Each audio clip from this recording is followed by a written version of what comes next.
Je fis à l'abbé, qui m'attendait chez Patience, le récit de cette conférence. Il fut entièrement de mon avis. Il pensa comme moi que le prieur, loin de travailler à détourner le trappiste de ses prétendus desseins, l'engageait de tout son pouvoir à m'épouvanter pour m'amener à de grands sacrifices d'argent. Il était tout simple à ses yeux que ce vieillard, fidèle à l'esprit monacal, voulut mettre dans les mains d'un Mauprat moine le fruit des labeurs et des économies d'un Mauprat séculier. C'est là le caractère indélébile du clergé catholique, me dit-il. Il ne saurait vivre sans faire la guerre aux familles et sans épier tous les moyens de les spolier. Il semble que ses biens soient sa propriété et que toutes les voies lui soient bonnes pour les recouvrer. Il n'est pas aussi facile que vous le pensez de se défendre contre ce doucereux brigandage. Les moines ont l'appétit persévérant et l'esprit ingénieux. Soyez prudents et attendez-vous à tout. Vous ne pourrez jamais décider un trappiste à se battre, retranché sous son capuchon. Il recevra courbés et les mains en croix les plus sanglants outrages, et sachant fort bien que vous ne l'assassinerez pas, il ne vous craindra guère. Et puis, vous ne savez pas ce qu'est la justice dans la main des hommes, et de quelle manière un procès criminel est conduit et jugé, quand une des parties ne recule devant aucun moyen de séduction et d'épouvante. Le clergé est puissant. La robe est déclamatoire. Les mots probité et intégrité résonnent depuis des siècles sur les murs endurcis des prétoires, sans empêcher les juges prévaricateurs et les arrêts iniques. Méfiez-vous, méfiez-vous. Le trappiste peut lancer la meute à bonnet carré sur ses traces et la dépister en disparaissant à point et la laissant sur les vôtres. Vous avez blessé bien des amours-propres en faisant échouer les nombreuses prétentions des épouseurs d'héritage. Un des plus outrés et des plus méchants est proche parent d'un magistrat tout-puissant dans la province. De la Marche a quitté la robe pour l'épée, mais il a pu laisser parmi ses anciens confrères des gens portés à vous desservir. Je suis fâché que vous n'ayez pu le joindre en Amérique et vous mettre bien à lui. Ne haussez pas les épaules, vous en tuerez 10 et les choses iront de mal en pis. On se vengera, non peut-être sur votre vie, on sait que vous en faites bon marché, mais sur votre honneur, et votre grand-oncle mourra de chagrin. Enfin... Vous avez l'habitude de voir tout en noir au premier coup d'œil, quand par hasard vous ne voyez pas le soleil en plein midi, mon bon abbé, lui dis-je en l'interrompant. Laissez-moi vous dire tout ce qui doit écarter ces sombres pressentiments. Je connais Jean Mauprat de longue main. C'est un insigne imposteur et de plus le dernier des lâches. Il rentrera sous terre à mon aspect, et dès le premier mot je lui ferai avouer qu'il n'est ni trappiste, ni moine, ni dévot. Tout ceci est un tour de chevalier d'industrie, et je lui ai entendu jadis faire des projets qui m'empêchent de m'étonner aujourd'hui de son impudence. Je le crains donc fort peu. Et vous avez tort, reprit l'abbé. Il faut toujours craindre un lâche, parce qu'il vous frappe par derrière au moment où nous l'attendons en face. Si Jean Mauprat n'était pas trappiste, si les papiers qu'il m'a montrés avaient menti, le prieur des Carmes est trop subtil et trop prudent pour s'y être laissé prendre. Jamais cet homme-là n'embrassera la cause d'un séculier, et jamais il ne prendra un séculier pour un des siens. Au reste, il faut aller aux informations et je vais écrire sous le champ au supérieur de la trappe, mais je suis certain qu'elles confirmeront ce que je sais déjà. Il est même possible que Jean de Mauprat soit sincèrement dévot. Rien ne sied mieux à un pareil caractère que certaines nuances de l'esprit catholique. L'Inquisition est l'âme de l'Église, et l'Inquisition doit sourire à Jean de Mauprat. Je crois volontiers qu'il se livrerait au glaive séculier rien que pour le plaisir de vous perdre avec lui, et que l'ambition de fonder un monastère avec vos deniers est une inspiration subite dont l'honneur appartient au prieur des Carmes. Cela n'est guère probable, mon cher abbé, lui dis-je. D'ailleurs, à quoi nous mèneront ces commentaires? Agissons. Gardons à vue le chevalier pour que l'animal immonde ne vienne pas empoisonner la sérénité de ces derniers jours. Écrivons à la trappe, offrons une pension aux misérables, et voyons venir tout en épiant avec soin ses moindres démarches. Mon sergent Marcasse est un admirable limier.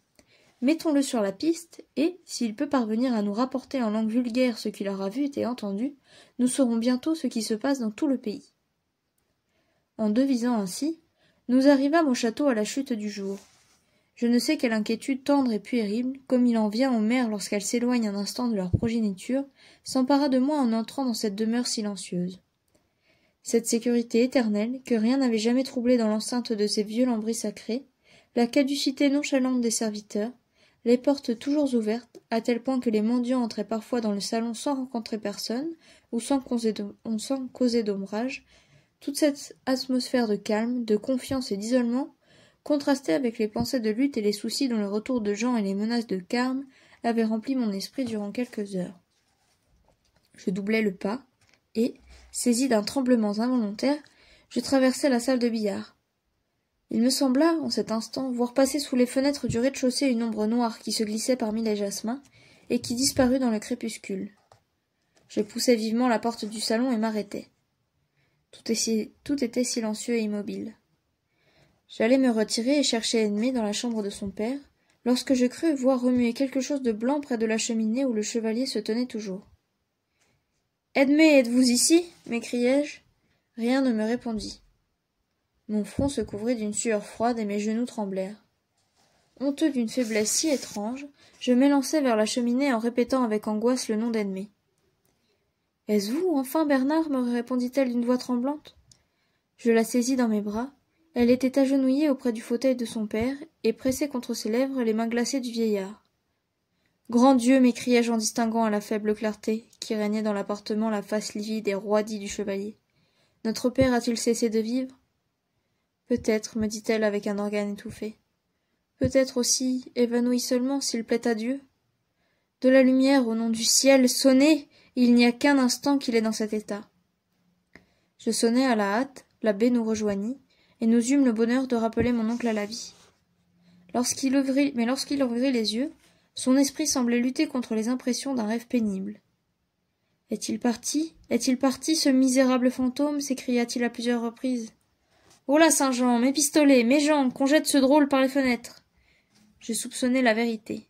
« Qu'est-il donc arrivé » dis-je à Edmé à voix basse.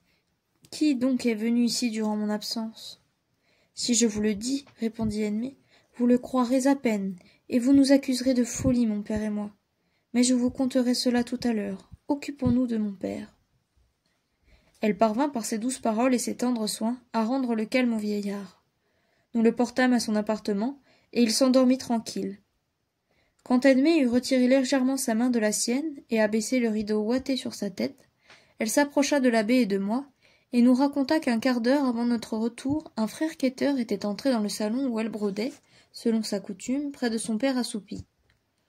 Peu surprise d'un incident qui arrivait quelquefois, elle s'était levée pour prendre sa bourse sur la cheminée, tout en adressant au moine des paroles de bienveillance. Mais au moment où elle se retournait pour lui tendre son aumône, le chevalier, éveillé en sursaut, s'était écrié en toisant le moine d'un air à la fois courroucé et effrayé. « Par le diable, monsieur, que venez-vous faire ici sous ce harnais-là » Edmé avait alors regardé le visage du moine, et elle avait reconnu ce que vous n'imaginerez jamais, dit-elle, l'affreux Jean Mauprat. Je ne l'avais jamais vu qu'une heure dans ma vie, mais cette figure repoussante n'est jamais sortie de ma mémoire, et jamais je n'ai eu le moindre accès de fièvre sans qu'elle ne se présentât devant mes yeux. Je ne pus retenir un cri. « N'ayez pas peur, nous dit-il avec un effroyable sourire, je ne viens pas ici en ennemi, mais en suppliant. » Et il se mit à genoux, si près de mon père que, ne sachant ce qu'il voulait faire, je me jetai entre eux et je poussai violemment le fauteuil à roulettes qui recula jusqu'à la muraille. Alors le moine, parlant d'une voix lugubre, que rendait encore plus effrayante l'approche de la nuit, se mit à nous déclamer je ne sais quelle formule lamentable de confession, demandant grâce pour ses crimes et se disant déjà couvert du voile noir des parricides lorsqu'il monte à l'échafaud. « Ce malheureux est devenu fou, dit mon père en tirant le cordon de la sonnette. Mais Saint-Jean est sourd et il ne vint pas. Il nous fallut donc entendre dans une angoisse inexprimable les discours étranges de cet homme qui se dit trappiste et qui prétend qu'il vient se livrer au glaive séculier en expiation de ses forfaits. Il voulait, auparavant, demander à mon père son pardon et sa dernière bénédiction. En disant cela, il se traînait sur ses genoux et parlait avec véhémence. Il y avait de l'insulte et de la menace dans le son de cette voix qui proférait les paroles d'une extravagante humilité. Quand il se rapprochait toujours de mon père, et que l'idée des sales caresses qu'il semblait vouloir lui adresser me remplissait de dégoût, je lui ordonnais d'un ton assez impérieux de se lever et de parler convenablement. Mon père, courroucé, lui commanda de se taire et de se retirer. Et comme en cet instant il s'écriait « Non, vous ne me laisserez embrasser vos genoux !» je le repoussai pour l'empêcher de toucher à mon père. Je frémis d'horreur en songeant que mon gant a effleuré ce froc immonde. Il se retourna vers moi, et quoiqu'il affectât toujours le repentir et l'humilité, je vis la colère briller dans ses yeux. Mon père fit un violent effort pour se lever, et il se leva en effet comme par miracle. Mais aussitôt il retomba évanoui sur son siège, des pas se firent entendre dans le billard, et le moine sortit par la porte vitrée avec la rapidité de l'éclair. C'est alors que vous m'avez trouvée demi-morte et glacée d'épouvante aux pieds de mon père anéanti. L'abominable lâche n'a pas perdu de temps, vous le voyez, l'abbé, m'écriai-je. Il voulait effrayer mon oncle et sa fille, il y a réussi. Mais il a compté sans moi, et je jure que fallait-il le traiter à la mode de la Roche-Mauprat, s'il n'ose jamais se présenter ici de nouveau. Taisez-vous, Bernard, dit Annemie. Vous me faites frémir, parlez sagement, et dites-moi tout ce que cela signifie. Quand je l'eus mise au fait de ce qui était arrivé à l'abbé et à moi, elle nous blâma de ne pas l'avoir prévenue. Si j'avais su à quoi je devais m'attendre, nous dit-elle, je n'aurais pas été effrayée, et j'eusse pris des précautions pour ne jamais rester seule à la maison avec mon père et Saint-Jean, qui n'est guère plus un gambe. Maintenant je ne crains plus rien, et je me tiendrai sur mes gardes. Mais le plus sûr, mon cher Bernard, est d'éviter tout contact avec cet homme odieux, et de lui faire l'aumône aussi largement que possible pour nous en débarrasser. L'abbé a raison, il peut être redoutable. Il sait que notre parenté avec lui nous empêchera toujours de nous mettre à l'abri de ses persécutions en invoquant les lois. Et s'il ne peut nous nuire aussi sérieusement qu'il nous en flatte, il peut du moins nous susciter 1000 dégoûts que je répugne à braver. Jetez-lui de l'or et qu'il s'en aille, mais ne me quittez plus, Bernard. Voyez, vous m'êtes nécessaire absolument. Soyez consolé du mal que vous prétendez m'avoir fait. Je pressai sa main dans les miennes, et jurai de ne jamais m'éloigner d'elle, fût-ce par son ordre, tant que ce trappiste n'aurait pas délivré le pays de sa présence. L'abbé se chargea des négociations avec le couvent, il se rendit à la ville le lendemain, et porta de ma part au trappiste l'assurance expresse que je le ferais sauter par les fenêtres s'il s'avisait jamais de reparaître au château de Sainte-Sévère. Je lui proposai en même temps de subvenir à ses besoins, largement même, à condition qu'il se retirerait sur le champ, soit à la Chartreuse, soit dans toute autre retraite séculière ou religieuse, à son choix, et qu'il ne remettrait jamais les pieds en Berry. Le prieur reçut l'abbé avec tous les témoignages d'un profond dédain et d'une sainte aversion pour son état d'hérésie. Loin de le cajoler comme moi, il lui dit qu'il voulait rester étranger à toute cette affaire, qu'il s'en lavait les mains, qu'il se bornerait à transmettre les décisions de part et d'autre et à donner asile au frère Népomucène, autant par charité chrétienne que pour édifier ses religieux par l'exemple d'un homme vraiment saint. À l'en croire, le frère Népomucène serait le second du nom placé au premier rang de la milice céleste en vertu des canons de l'Église. Le jour suivant, l'abbé, rappelé au couvent par un messager particulier, eut une entrevue avec le trappiste. À sa grande surprise, il trouva que l'ennemi avait changé de tactique. Il refusait avec indignation toute espèce de secours, se retranchant derrière son vœu de pauvreté et d'humilité. Et blâmant avec emphase son cher hôte le prieur d'avoir osé proposer, sans son aveu, l'échange des biens éternels contre les biens périssables. Il refusait de s'expliquer sur le reste et se renfermait dans des réponses ambiguës et boursouflées. Dieu l'inspirait, disait-il, et il comptait à la prochaine fête de la Vierge, à l'heure auguste et sublime de la Sainte Communion, entendre la voix de Jésus parler à son cœur et lui dicter la conduite qu'il aurait à tenir. L'abbé dut craindre de montrer de l'inquiétude en insistant pour percer ce saint mystère, et il vint me rendre cette réponse qui était moins faite que toute autre pour me rassurer. Cependant, les jours et les semaines s'écoulèrent sans que le trappiste donnât le moindre signe de volonté sur quoi que ce soit. Il ne reparut ni au château, ni dans les environs, et se tint tellement enfermé au carme que peu de personnes virent son visage. Cependant, on sut bientôt, et le prieur mit grand soin à en répandre la nouvelle, que Jean de Mauprat, converti à la plus ardente et à la plus exemplaire piété, était de passage comme pénitent de la trappe au couvent des Carmes. Chaque matin on fit circuler un nouveau trait de vertu, un nouvel acte d'austérité de ce saint personnage.